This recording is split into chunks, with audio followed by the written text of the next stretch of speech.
Sign these. 2 words. That's all Ethan Haynes said when he walked into the recovery room 12 minutes after Maya Michael gave birth to their daughter. Not, "Are you okay?"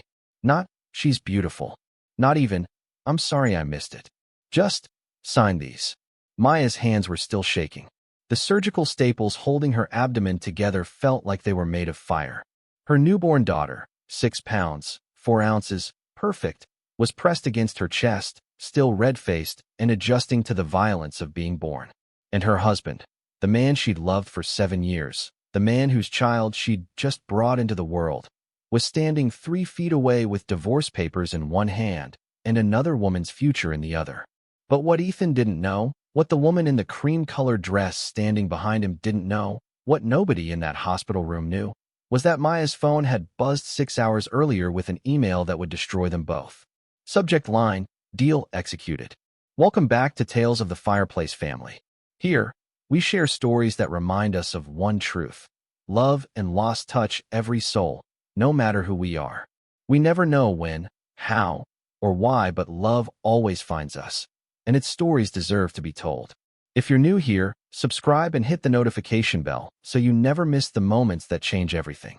And to our returning hearts, thank you. Your presence keeps this fire burning. Stay with us till the end. Share your thoughts, and tell us where in the world you're watching from. Let us continue. He didn't knock. He didn't wait for the nurse to step out. He didn't even wait for Maya's hands to stop shaking, hands that were barely strong enough to hold their 6-pound daughter against her chest, a daughter who'd come into the world violently. Emergency C-section, Maya's blood pressure spiking so high the doctors had to cut her open immediately or risk losing them both. Maya was still trembling. Her body hadn't stopped shaking since they'd pulled the baby from her abdomen 23 minutes ago. The surgical staples holding her stomach together felt like barbed wire wrapped around her insides. Blood was seeping through the bandages, a slow, warm leak that the nurses kept checking with concerned faces. Her hospital gown was still damp with sweat and whatever else they don't tell you about when you're splitting yourself open to bring life into the world. And Ethan Haynes walked in wearing a navy suit that cost more than most people's rent, carrying a manila envelope like it was just another contract, just another Tuesday, just another transaction to check off his list. Behind him, in the doorway, stood Simone Laurent, 26, polished, perfect, wearing a cream-colored dress and heels that clicked softly against the linoleum floor like a countdown timer. She wasn't hiding. She wasn't embarrassed. She stood exactly where a wife should stand, close enough to touch him, close enough to claim him, close enough to make sure Maya saw. Maya's arms instinctively tightened around the baby. The little girl, she hadn't even had time to say the name out loud yet, hadn't had time to whisper, "Jordan," against that perfect little forehead, made a soft sound, half cry, half sigh, the sound of someone adjusting to a world that had just become infinitely colder. Ethan didn't smile when he saw his daughter for the first time. He didn't ask to hold her. He didn't ask if Maya was okay. Even though there was an IV dripping into her arm and monitors beeping behind her head and a bag collecting fluid from somewhere inside her body she didn't want to think about. He looked straight at Maya, lying there with her body split open and her heart still racing and her daughter still covered in the evidence of the violent journey they'd just survived together, and he said in a voice so flat it made the room feel smaller, "I filed for divorce this morning. Sign the papers so we can both move on." The nurse by the monitor froze. Her hand stopped mid-reach for the clipboard. Her mouth opened slightly, shock breaking through years of professional composure. She looked at Maya, then at Ethan, then back at Maya, her expression saying what Maya couldn't. This can't be real. But it was real. Maya blinked, her mind foggy from medication, from trauma, from the surreal horror of what was happening. Her lips moved, but barely any sound came out. "Ethan, what?" "You heard me." He stepped closer to the bed and dropped the envelope onto the rolling tray beside her, right on top of the medical consent form she'd signed 45 minutes ago when they'd told her the baby was in distress, that they needed to cut her open immediately, that there was no time to wait for him to arrive. "This marriage is over. I want you to sign these now, today, so we can handle this like adults." Maya tried to sit up. Pain exploded through her abdomen, so sharp and sudden her whole body went rigid. The baby shifted against her chest, sensing her mother's distress, her tiny face scrunching up, preparing to cry. "Donovan, Ethan, I just had our baby, Maya managed, her voice cracking. I can't. Don't make this emotional. Ethan interrupted, his tone hardening. You've always been too emotional. That's part of the problem. Behind him, Simone shifted her weight. Maya caught it. The small movement. The satisfied tilt of her head. The look of a woman who believed she'd already won. Why is she here? Maya whispered, looking past Ethan to the woman who'd been introduced as his executive assistant 8 months ago. The woman Maya had asked about, worried about, cried about in the bathroom while Ethan called her paranoid and insecure, told her she was imagining things, told her she needed to trust him. Ethan didn't answer. Simone did. Because this involves me too, she said gently, like she was trying to be kind, like she was doing Maya a favor. Ethan and I are building a life together. A real partnership. And we need closure on this chapter so we can move forward without complications. Complications? Maya repeated, the word barely audible. She looked down at the baby in her arms. Jordan. Her name was Jordan, after Maya's grandmother who'd raised her when her father died. Jordan, who had her mother's nose and her father's chin and absolutely no idea that her father had just called her a complication. These are your children, Maya whispered. Our child. A child I didn't ask for, Ethan said flatly. The room went completely silent. The nurse's mouth opened wider. Even Simone looked slightly uncomfortable, shifting again, her confidence flickering for just a second. Maya felt like she'd been struck. What are you talking about? We planned this. You said you wanted a family. You said. You planned it. Ethan interrupted, his voice sharp now, accusatory. You stopped taking your pills without telling me. You trapped me, Maya. My lawyer said that's what you do when you realized I was outgrowing you. And he was right. That's not true. Maya's voice rose, desperate now, the baby flinching at the sound. That's not. Ethan, you asked me to get pregnant. You said it was time. You said. I said a lot of things to keep the peace. Ethan cut her off. But let's be honest, Maya. You haven't been a real wife in years. You gave up that little phone repair shop, that business you loved so much. And for what? To hide in the garage playing around with batteries and wires like it was some kind of hobby while I built an actual empire. Maya's whole body started shaking. Not from cold. From something deeper. Something breaking.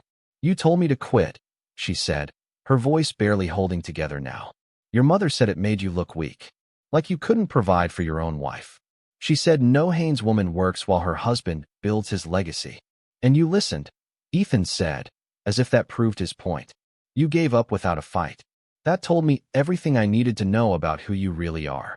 Simone's satisfied smile grew wider. You came from nothing, Maya. Ethan continued, each word designed to cut, designed to make her small, designed to erase her. A single father in Detroit who died when you were 12. Student loans you're probably still paying off. No family name. No connections. No pedigree. I gave you everything.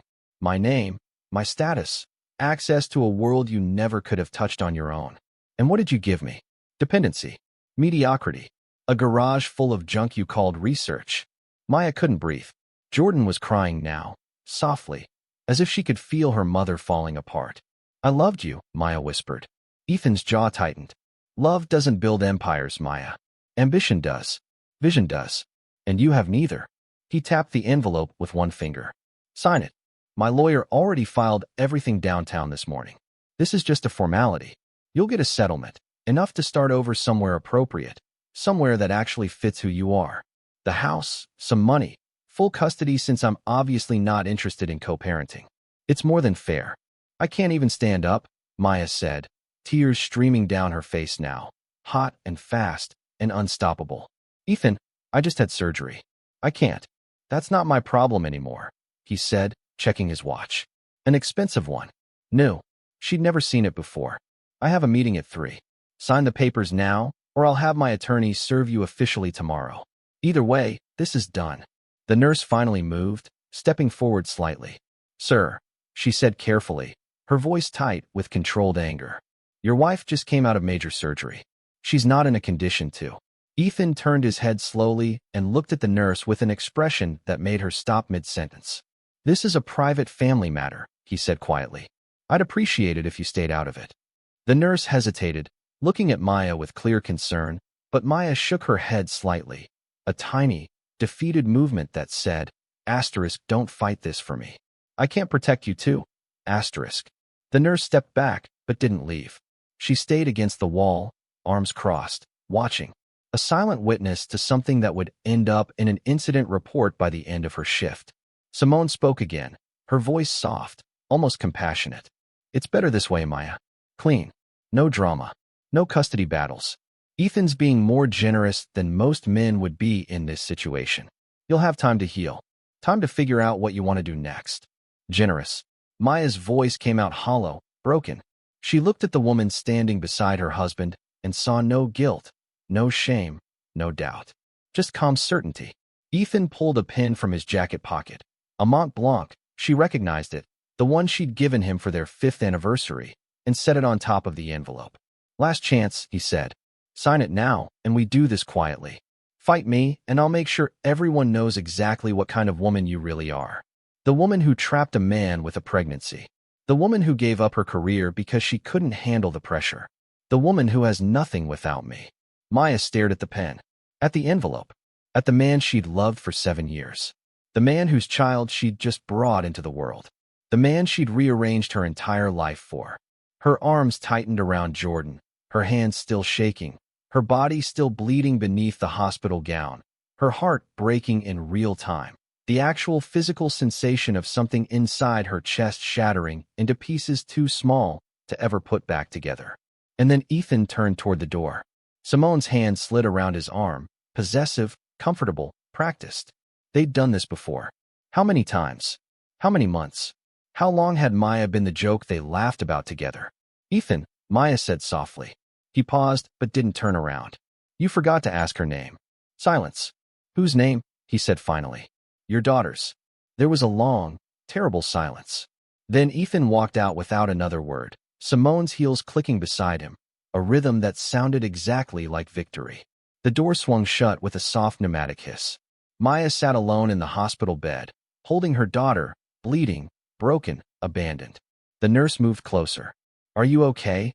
She asked gently, even though they both knew the answer. No, Maya said honestly, looking down at Jordan's perfect, sleeping face. But I will be. Because what Ethan didn't know, what Simone didn't know, what nobody standing in that room knew, was this. 6 hours earlier, while Maya was being prepped for emergency surgery, while her blood pressure was spiking, while doctors were shouting instructions and nurses were running and Maya was terrified she might die, might never meet the daughter fighting to be born. Her phone had buzzed. One notification, one email, one subject line that changed everything.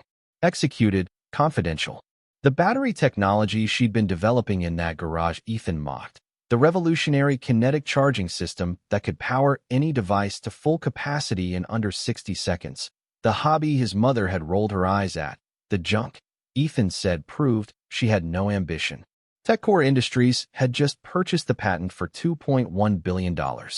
First payment, $800 million, deposited at 6:47 that morning.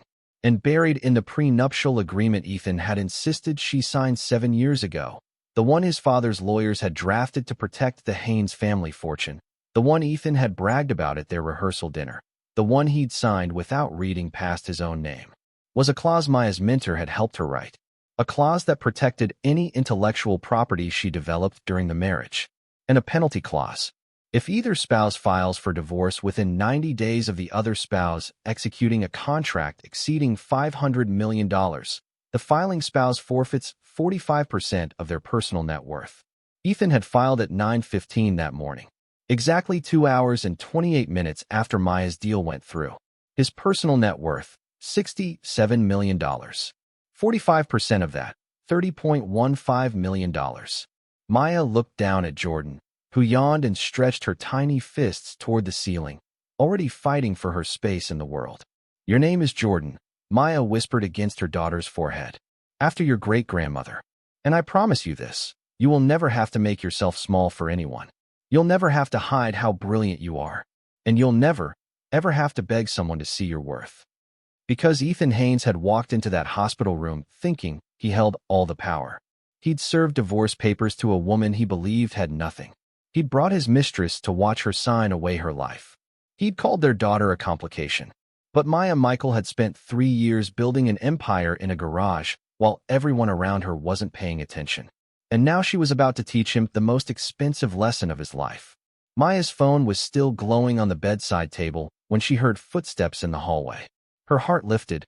Maybe Ethan had finally arrived. Maybe he'd explain why his phone went straight to voicemail when she'd called from the ambulance, terrified and alone, feeling Jordan trying to come too early. Maybe he'd apologize for missing everything. But when he walked through the door, there was no apology in his eyes. Just cold calculation. He didn't knock. Didn't ask if she was ready. Didn't even glance at the nurse adjusting Maya's four. He just strode in wearing that navy suit, the expensive one that announced power and status, carrying a manila envelope that felt heavier than the baby in Maya's arms. "Ethan," she whispered, relief mixing with confusion. "You're here." "We need to talk," he interrupted. His voice was flat, professional, like she was a client, not his wife. He dropped the envelope onto the rolling tray beside her bed. The sound echoed. Maya blinked, trying to focus through the medication fog. The envelope had words printed across the front. Divorce petition. Her breath caught. "Sign these," Ethan said, pulling out a pen. "I filed this morning." The words didn't make sense. "What?" Maya's arms tightened around Jordan instinctively. "Ethan, I just had our baby." "I know," he said. "That's why we're doing this now." Across the room, the nurse froze, her hands suspended over the monitor, her mouth opening in shock. Maya's world was collapsing, and she couldn't even stand up to stop it. Movement in the doorway made Maya look up. A woman stepped into the room. Cream-colored dress. Heels that clicked softly against the floor. 26, maybe 27. Polished. Perfect. Simone Laurent. Maya's breath stopped. "Why is she here?" The words came out as a whisper. Simone stood close to Ethan. Too close. Familiar. Like she'd stood there 1,000 times before. "Because this involves me too," Simone said gently, like she was being kind. "Ethan and I are building a life together. We need closure on this chapter." Closure. Maya's entire marriage reduced to a chapter someone else wanted closed. "You're joking." Maya looked at Ethan, desperate. "I'm holding your daughter." "Our daughter." "A daughter I didn't ask for," Ethan said flatly. "You stopped taking your pills without telling me. You trapped me, Maya." The accusation hit like a slap. "That's not true. You asked me to get pregnant." "You said." "I said a lot of things to keep the peace." Ethan's voice was cold, dismissive. "But let's be honest. You haven't been a real wife in years." 8 months. That's when Simone had appeared as his executive assistant. 8 months since Ethan stopped coming home for dinner. Since he'd stopped touching Maya. Since everything changed. And Maya had asked. Had worried.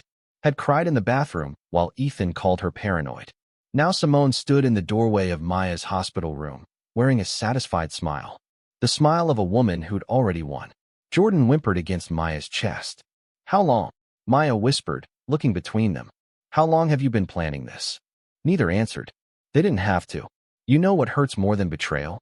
Being treated like you're too stupid to notice it happening. If you've ever been in a room where someone underestimated you, where they spoke over you like you couldn't hear, where they dismissed your worth because they couldn't see past their own arrogance, then you understand why Maya's silence wasn't weakness. It was calculation. And if you want to see what happens when quiet women stop being quiet, when underestimated women stop accepting less than they deserve, then stay with this story. Because what happens next will remind you why you should never, ever dismiss someone just because they chose to stay silent. "You've been a disappointment for years," Ethan said. Each word was carefully chosen, designed to cut. Maya flinched. "That little phone repair shop you gave up, MJ Tech Solutions. You threw it away without a fight. Then you hid in the garage, playing around with batteries and wires like it meant something." He shook his head. It was pathetic. 3 years ago, Maya had owned that shop. Built it from nothing. It was thriving. Customers lined up, 5-star reviews, featured in the local paper. She'd loved it. Then Ethan's mother had pulled her aside at a family dinner. "It makes him look weak," she'd said quietly. "Like he can't provide for his own wife. No Haynes woman works." Maya had closed MJ Tech the following month. She still remembered locking the door for the last time, keys heavy in her hand, watching everything she'd built disappear because someone else's pride mattered more than her identity. Ethan had been relieved. His mother had approved. And Maya had disappeared into the garage, telling herself research was enough. Here's the settlement. Ethan continued, tapping the envelope. You get the house. 200,000. Full custody, since I'm clearly not interested in playing father. I keep everything else, my assets, my investments, my reputation. He pulled out an expensive pen, the Mont Blanc she'd given him for their anniversary, and placed it on top of the papers. You have 48 hours to sign. After that, this gets complicated for you. His hand reached for the door handle. Maya sat frozen, holding Jordan, feeling herself crumble. Every insult had landed exactly where he'd aimed. She was being systematically erased, and she couldn't even stand up to stop it. Ethan. Maya's voice was soft, barely there, but it stopped him at the door. He paused, hand on the handle, didn't turn around. You forgot to ask her name. Silence. Heavy. Damning. Whose name? He said finally. Your daughter's. The silence that followed felt eternal. Ethan stood frozen for 3 seconds, long enough for Maya to count Jordan's tiny fingers against her chest, long enough for the monitor to beep twice, long enough for the weight of what he'd done to settle over the room like ash. Then he walked out. Simone's heels clicked down the corridor. Victory rhythm. Maya heard laughter, or maybe she imagined it. Either way, it echoed.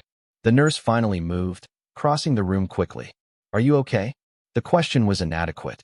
They both knew it. Maya looked down at Jordan. Sleeping. Perfect. Completely unaware her father had just abandoned her minutes after she was born. Maya's tears came then, silent, hot, exhausting. The surgical pain flared with each sob, physical and emotional agony colliding. I'm filing an incident report, the nurse said quietly. Someone needs to document this. Documentation. Witness. Evidence. How did I get here? Maya thought. How did I become so small? When did I stop fighting? But beneath the grief, something else flickered. Something harder. Sharper. Anger. Are you okay? The nurse asked again, softer this time. No, Maya whispered. She reached for her phone on the bedside table. The screen lit up her face in the dim room. But I will be. And there it was. The notification. Executed, confidential. 4 hours earlier. Maya's blood pressure had spiked to 180 out of 110. Dangerous. Life-threatening. Nurses rushed around her. The doctor's face was tight with concern. We need to move now. They wheeled her toward the operating room, and Maya's phone buzzed on the table beside her. She glimpsed the notification, a flash of light, words she couldn't quite focus on, but her hand couldn't reach it. Fear for Jordan's life overrode everything else. The phone stayed behind. The email waited. Now, Maya stared at the screen in her hand. Subject, executed, confidential from TechCore Industries Legal Department time, 6:47 a.m., hours before Ethan filed for divorce. The revolutionary battery technology she developed in that garage he mocked, kinetic energy charging that could power any device to full capacity in under 60 seconds, had just been purchased by TechCore Industries. Total acquisition, $2.1 billion. First payment, $800 million. Already deposited. 3 years. That's how long she'd worked alone in the garage while Ethan traveled, built his empire, forgot she existed. 3 years of 12-hour days, failed prototypes, moments where she wanted to quit. The night she'd finally solved the energy conversion problem, she'd stood alone in the garage at 2 a.m., holding the working prototype, tears streaming down her face. She'd wanted to wake Ethan, to show him, to share the victory. But she'd remembered his laughter the week before. Still playing with your little science project, Maya? His mother's voice, such a cute hobby for her. So Maya had stayed silent. Kept working. Let them think she was wasting time while she was building an empire. MJ Tech Solutions, the phone repair shop she'd closed, had stayed active as an LLC. Her mentor had insisted, patent everything. Protect your work. Always. Maya's eyes moved from the phone to the divorce papers on the tray. A smile formed on her lips. Small. Cold. Dangerous. Ethan had no idea what he'd just done. There's a difference between being broken and being strategic. Maya's ex-husband thought her tears meant defeat. He thought her silence meant she had nothing to say. He forgot that sometimes the most dangerous people in the room are the ones who've been listening, watching, and preparing while everyone else was talking. If this story is making you think about someone in your own life who underestimated you, someone who made you feel small, someone who dismissed your dreams as hobbies, then you already know why Maya's about to do what she does next. And you already know why stories like this matter. They remind us that our worth isn't determined by who can see it. It's determined by who we are when no one's watching. 7 years ago, Maya had been 25, in love, naive. Ethan's father's lawyers sat across the table in their expensive suits, sliding documents toward her. Just a formality, Ethan said, squeezing her hand. To protect family assets. You understand, don't you? You're not bringing much to the marriage financially. The words had stung, but Maya nodded. She was marrying into the Haynes family. This was how it worked. But Dr. Patricia Okonkwo, her research mentor, had other ideas. I reviewed the prenup you sent me, Patricia said over coffee the next day. Never sign anything without protection for your future. Patricia had drafted 2 clauses. The lawyers barely glanced at them. These protect nothing. She has no assets. One lawyer laughed. Ethan had signed without reading past his own name. What's she going to do? Invent something in our garage.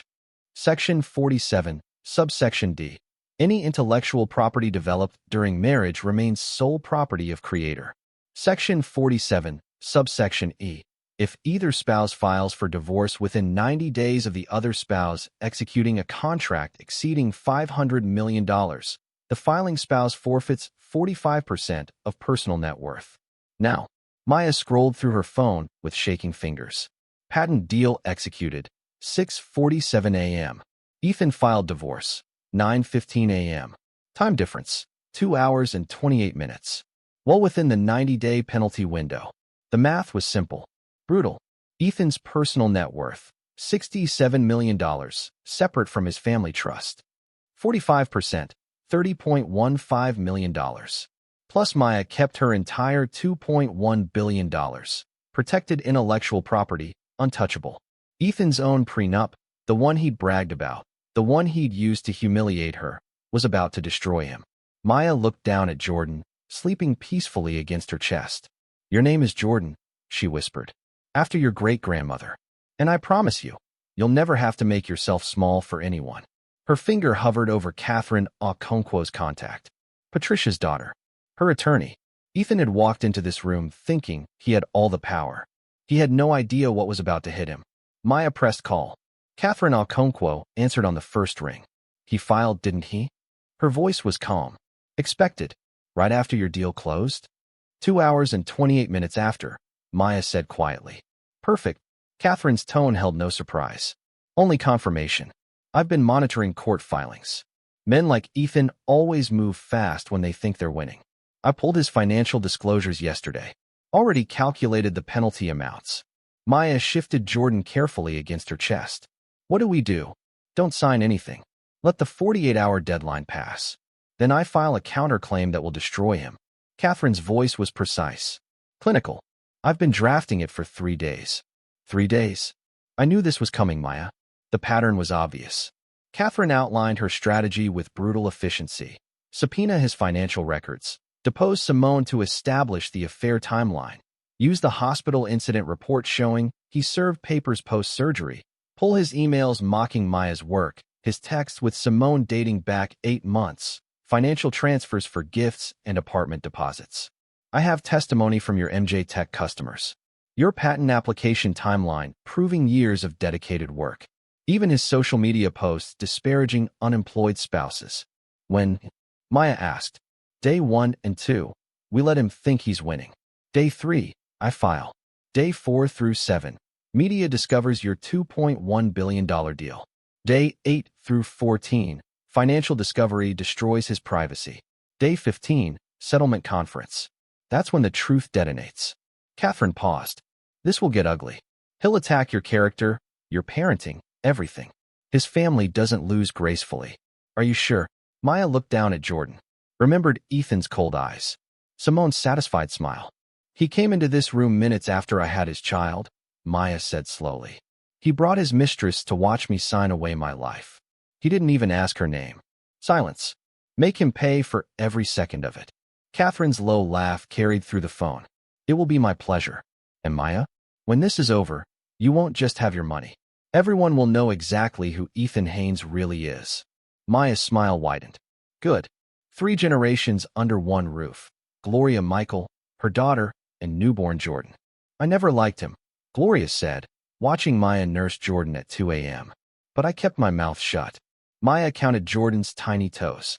10 perfect promises. You'll never be made to feel small, she whispered against Jordan's forehead. You'll never apologize for being brilliant. The text started day 1. Ethan, you have 24 hours left to sign. Don't make this difficult. Maya deleted it without responding. Day 2, the deadline passed. Ethan, you missed the deadline. My attorney is filing a motion tomorrow. Ethan, this could have been clean, Maya. Now it's going to get messy. Ethan, you're making a mistake. That evening, Simone called. Ethan's just trying to be fair. Think about Jordan. Maya hung up without speaking. Day 3 brought an email from Marcus Reed, Ethan's attorney. Aggressive threats. Accusations of alienation. Full legal action. Maya forwarded it to Catherine with one word. Proceed. Gloria watched her daughter's calm face. You're too calm. What do you know? Maya smiled. Small. Dangerous. Then she told her mother everything. Gloria's shock turned to pride, then fury. That fool has no idea who he married. Your father would be so proud. Maya's father. Dead 5 years now. She remembered him in his workshop, teaching her to fix radios when she was 8. Always know your own worth, baby girl. Never let anyone make you small. He'd see it through Jordan now. TechCore CEO called personally. Board of Directors invitation. Press conference request. Can we wait 2 weeks? Maya asked.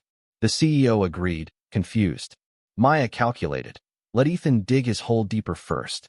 At her hospital follow-up, the same nurse from delivery smiled knowingly. Did you sign those papers? No. And I won't have to. That night, Maya saw Ethan's Instagram. Photo with Simone at an expensive restaurant. Caption, New beginnings with my best friend. Posted 36 hours after serving divorce papers. Maya screenshotted everything, sent it to Catherine. Catherine, he's documenting his own destruction. Perfect. Night 3. Jordan sleeping peacefully. Maya's phone buzzed. Catherine, counterclaim filed. It's done. Press will have it by morning. Maya looked at her reflection in the dark window. No longer the broken woman from that hospital bed. Someone else entirely. Dangerous. Prepared. Ready. Tomorrow, everything changed. Maya woke to her phone exploding with notifications. Tech innovator Maya Michael signs $2.1 billion battery patent deal. From phone repair to billionaire. Maya Michael's secret success. Her photo, professional, confident, from the MJ Tech days, was everywhere. Former customers praising her genius. Patent details going viral. 47 missed calls from Ethan. Voicemail 7:15 a.m. What is this about a patent deal? Voicemail 9:30 a.m. We need to talk about the prenup. Voicemail 11:15 a.m. Please, Maya. Please call me. She didn't respond to any of them. Catherine's office. 42nd floor. Floor-to-ceiling windows overlooking Chicago. Maya arrived in a Navy suit. Powerful, deliberate, echoing the one Ethan had worn in that hospital room. Jordan was safe with Gloria in the waiting room. Ethan looked destroyed. No sleep. Rumpled suit. Wild eyes. Simone stood beside him, uncertain now. Marcus Reed, his attorney, barely hid his concern. Catherine slid documents across the table. Let's discuss Section 47, subsection E of the prenuptial agreement your client signed. Marcus frowned. Where is this clause? Page 47. Perhaps you didn't read thoroughly. She slid the highlighted copy across. Marcus's face went pale. Catherine presented the timeline. Patent deal executed 6:47 a.m. Divorce filed 9:15 a.m. 2 hours, 28 minutes apart. Your client owes Mrs. Michael 45% of his net worth. $67 million in assets means $30.15 million in penalties. Ethan's voice cracked. You planned this. You set me up. I planned nothing, Maya said coldly. I worked. For 3 years while you traveled, I solved a problem that's plagued the tech industry for decades. You called it a hobby. You laughed at me.